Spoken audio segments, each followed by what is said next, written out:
বছর 40 বয়স হবে ভৈরবীর। অভিভূতের মতো তার দিকে তাকিয়ে রইল গদাধর। বললে, আমাকে তুমি খুঁজে বেড়াচ্ছ মা, কিন্তু আমার কথা তুমি জানলে কি করে? মা মহামায়া জানিয়ে দিলেন। বললেন, এই 3 জনের সঙ্গে দেখা কর। 3 জন? হ্যাঁ, আর 2 জনের সঙ্গে পূর্ব বাংলায় দেখা হয়েছে। বাকি তোমাকেই এতদিন খুঁজছিলাম। গৃহহারা শিশু যেন মাকে ফিরে পেয়েছে, এমনি আগ্রহে গদাধর আঁকড়ে ধরল ভৈরবীকে। কত সুখ দুঃখের কথা বলিতে বাকি। মাগো, সব বলি তোকে বসে বসে, বাহ্যজ্ঞান থাকে না। অলৌকিক কত কি দেখি শুনি, সমস্ত গা জ্বলে পুড়ে যায়, চোখের পাতা এক করতে পারি না। সবাই বলে পাগল হয়ে গেছি, তাই কি সত্যি? রাত দিন মাকে ডেকে ডেকে শেষে পাগল হয়ে গেলাম। মাকে ডাকার এই পরিণাম।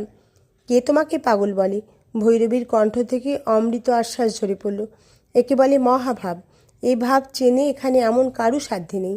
তাই যেমন সব পণ্ডিত তেমনি সব ভাষ্য। মহাভাব? গদাধরের 2 উন্নিদ্র চক্ষু জলজল করে উঠল। হ্যাঁ, এই ভাব হয়েছিল রাধারানীর, এই ভাব হয়েছিল শ্রী চৈতন্যের। ভক্তিশাস্ত্রে এসব লেখা আছে।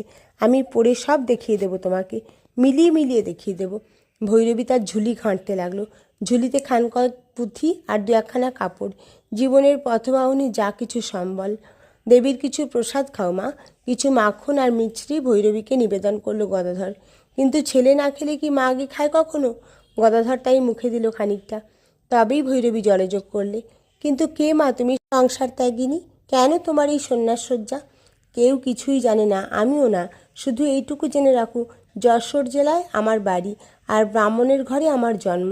যদি কিছু নাম দিতে চাও বলো যোগেশ্বরী। এই যোগে বসেই জানতে পেলাম 3 জনকে সাধনায় সাহায্য করতে হবে।